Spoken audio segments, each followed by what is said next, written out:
Hello friends, तोरी पाई तो पाई serial एबे आपण देखिबा पाई पाइबे जे निशा तो बारंबार राम और चिक्की को विपद रे पकेबा पाई चेष्टा करुथाए, किंतु तार सब प्लान गोटी गोटी करी फेल होथाए। चिक्की राम को जेल रू आनंती भारी आ चिक्की जेतेबेले राम को सत कहबा पाई जाउथबे सेतेबेले लक्कींकर कॉल आसे और लक्कींक कॉल देखि राम तो पूरापूरी खुशी हो जाती।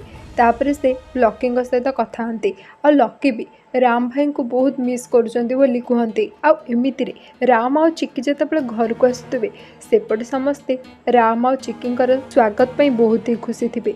आ लक्की समस्त को भूल मागती जे तांकर बहुत बड़ भूल हो जाइए। से निशांक कथारे पड़ी तांको परिवार लोकों को कष्ट देइचंदी, किंतु माधवी लक्की को जेतेबेले पुणी खराब चिंताधारा तांको मुंडरे पुरेबा पाई जाउथबे सेतेबेले लक्की एमिति कहती, माँ केतेबेले तो टिके भल कुह, आ केते परिवार को भांगिब, केते समस्त को कष्ट दब, मत तो एथिपाई कष्ट होची जे मु तम पेटर जन्म होईची। आ जसोदा देवी भी माधवी को बुझाती केते आ एमिति परिवार भांगिब, संपत्ति लोभरे आ कौन कौन न करिब, ना तम पाखरे तम स्वामी अछंती ना पुआ अछि ना तांकर भल पाइबा, एबे भी समय अछि माधवी, तमे सुधुरी जाओ। आ एमिति चिक्की और राम जेतेबेले आसुतबे सेतेबेले निशार गाड़ी सेई पट दे जाए।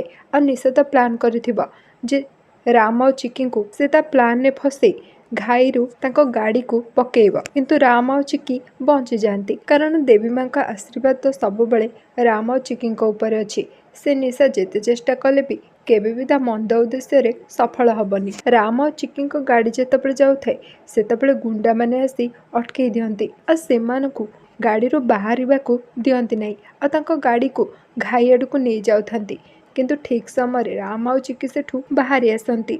तो राम आ चिक्की कौन पुणी थे पड़े बड़ विपद। आपण मानू कौन लगुच कमेंट माध्यम निश्चिंत जनातु।